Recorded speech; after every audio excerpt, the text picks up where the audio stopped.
Hello everybody and welcome back to the Crooked Hour. Today I just wanted to bring up a point that's been bugging me. Like, this has been proper bugging me and it doesn't make much sense. UFC to me hasn't been making much sense lately. I still don't understand how Robert Whittaker loses to Dricus Depressing. I'm coping hard. Alright? But that's not what today's video is about. Today's video is about, are UFC fighters still that good compared to the other competition that's out there? You know, people always used to say, UFC is where the top fighters are. We have the top fighters. These are the top fighters in the world. Dana White said multiple times, we hold the best fighters in the world. But my question is this, UFC, why do we keep getting these short notice fighters nearly beating our top guys in the UFC? It's not making any sense. Like, I've got 3 examples and there's also some others. Like, we had that guy who just lost not that long ago, the Hulk or whatever they called him, that knocked out RoboCop. I'm pretty sure he was on short notice. That was one of the first ones that I was like a bit surprised. I was like, guy comes out of nowhere on short notice and knocks him out. Although I don't think that these fighters are bad. Like, I don't think these fighters are bad at all. But my question is, like, why do these guys just come in? Yeah, Bruno Ferreira is who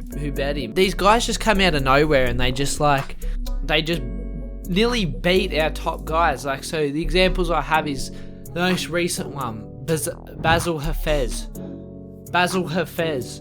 who was paying $4.50 underdog or something, comes through and nearly beats our man Jack Della Maddalena. Basil Hafez, what was his record before he got in there with Jack Della Maddalena? 8-4. Basil Hafez 8-4 comes in and gets a split decision loss to Jack Della Maddalena. Jack Della Maddalena won that fight straight up through damage, but Basil Hafez realistically should have not been able to hang in there with a guy named with Jack Della Maddalena's status. Like, do you see what he did to Randy Brown? Did you see what Jack Della Maddalena did to Randy Brown? Is that meaning 8-4 Hafez could beat Randy Brown? Like, how good are these guys that just come out of nowhere? Like, they're on short notice too. I don't know. I got a little bit of a theory as well. When you come in short notice, is it like less pressure? So that less pressure, of course, is just a freedom. Like, maybe that's just the gist of it all. Like, we see Alexander Volkanovski, he has a very good mindset. Same with Israel Adesanya, very good mindset. They don't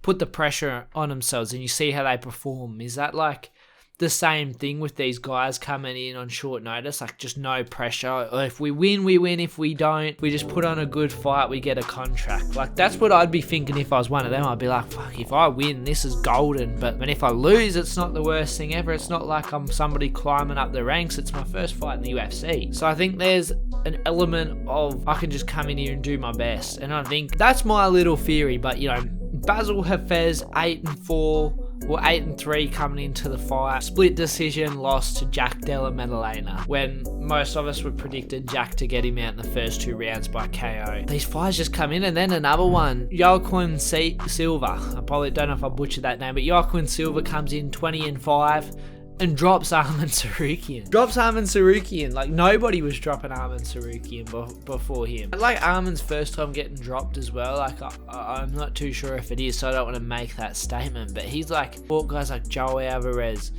Matt Frivola, Islam Makhachev. I know Islam Makhachev bet him, but it was by decision. And, like, he's going on this run. Matt Frivola, Christos Giagos, or however you say it, Joel Alvarez, a loss to Matas Gamrot, slaughters Demir Ismagulov.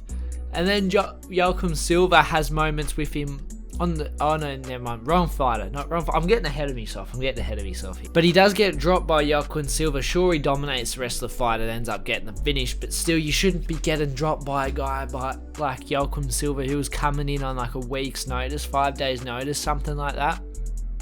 And Arman Tsarukyan's like labeled the baddest guy in the division. Like, how good are these guys that are just coming in? Or how bad are these top guys in the UFC? Like, I don't know, man. And then my last example is Diego Lopez, 21-6, nearly beats undefeated Masla Evloev. And, like, I was really impressed by Diego Lopez. Like, I think I put some money on him, and he's like tangling Moslar up in moments, got some close submissions, was hanging with him on the feet. And he was another one that was just coming in on a week's notice, 2 weeks notice, something like that. And these guys, they put up such a good fight. And it's like, it's interesting to see if they continue, like if they stick around the UFC and fight all these other guys. Are these guys going to be top people in the UFC? And if they are, that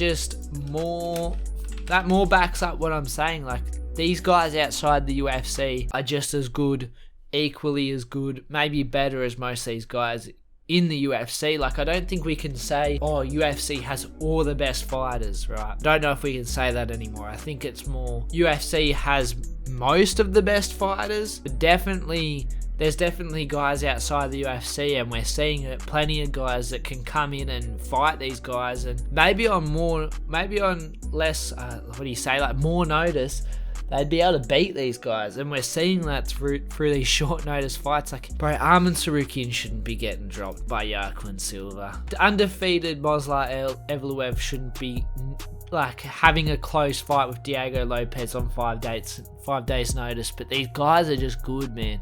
These guys are good. Like, we go over Diego Lopez, you know, he was only coming off 2 KO wins, and then he got into the UFC on short notice. I want to see if I can get these stats up. Who won the first round? Lopez won the first round. Second round Evloev, but still dropping that first round to Diego. And those other 2 rounds were close. And Lopez was a plus 600 in going into this fight. Like, I think people just need to start betting on these short notices. I know none of the examples is like they actually won. Like, Bruno the Hulk, I'm not sure if he came in on short notice or not. I don't think he did. I think he just got booked. But still, I need to start betting on these people that are just coming in and don't have anything to lose, because they're dangerous. They are dangerous. Like, as I said earlier, I think there's a freedom to that.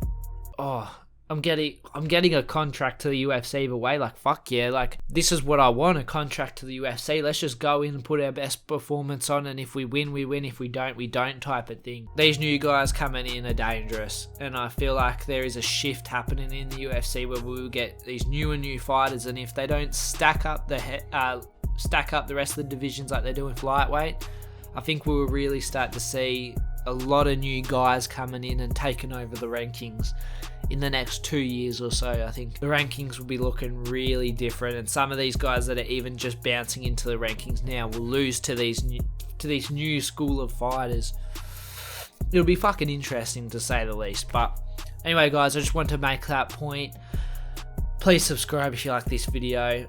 My channel's dead. It's depressing, but we roll on. As always, guys, have a good one. See ya. Give me 5 minutes, I'ma pull up with like 5 niggas. Give me 5 minutes, girl, I'ma be right with you. If you're vibing right.